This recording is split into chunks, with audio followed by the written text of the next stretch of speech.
کې هغه راشي او تاسو ته د خپلو خیالاتو اظهار وکړي. اعوذ بالله من الشیطان الرجیم. بسم الله الرحمن الرحیم.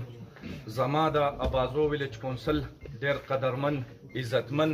مشران امزولی کشران ما سادلته په سټیج ناس زمون ایم پی ایس اف حاجی خالد خان مومند زمون ډیر درون خوږ مشر او زمونږ مشر رور حاجی ظاهرګل زمونږ سابقه ناظم سمرجی صاحب زمونږ بل د تحصیل سابقه ناظم مشتاق خان او ما ته مخامخ ما سره ډیر قدرمن مرګري ملمانه او ما د مخامخ د جرګې مشر حاجی مثال خان حاجی صاحب زه ټولو ته په جمع هرکلی السلام علیکم. زه به خبرې ډېرې نه کوم. ما نه د الف خان بای په شیرپو کې یو تپوس وکړو چې تا ته هم په دې پارټۍ کې یو دوه غړي ولاړ دي د هغوی په هکله ته څه وې. ما ورته په هغه جواب کې هم دا ویلي چې هغه کم دوه غړي دي نو هغه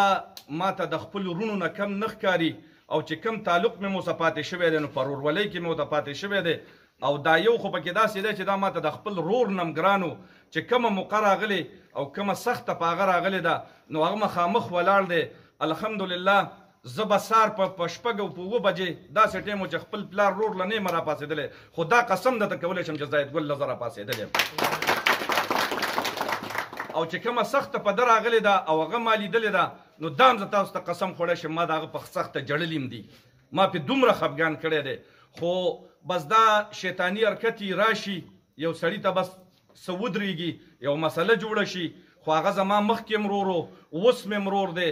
او دا خبره کومه او دړه د خلاصې کومه دا بازو د ویلج کونسل خلکو چې انشاءالله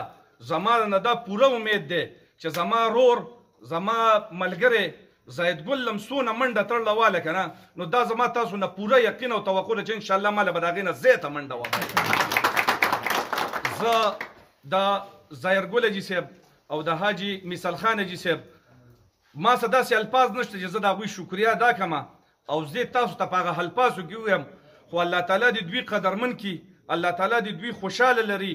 او د دې احسان نه به ټول عمر زه خلاص نه شم خو الله دې دوی خوشحاله او آباد او قدرمن لري. مهرباني جي زمونږ مشر ناست دی به تاسو ته خبرې باندې وکړي.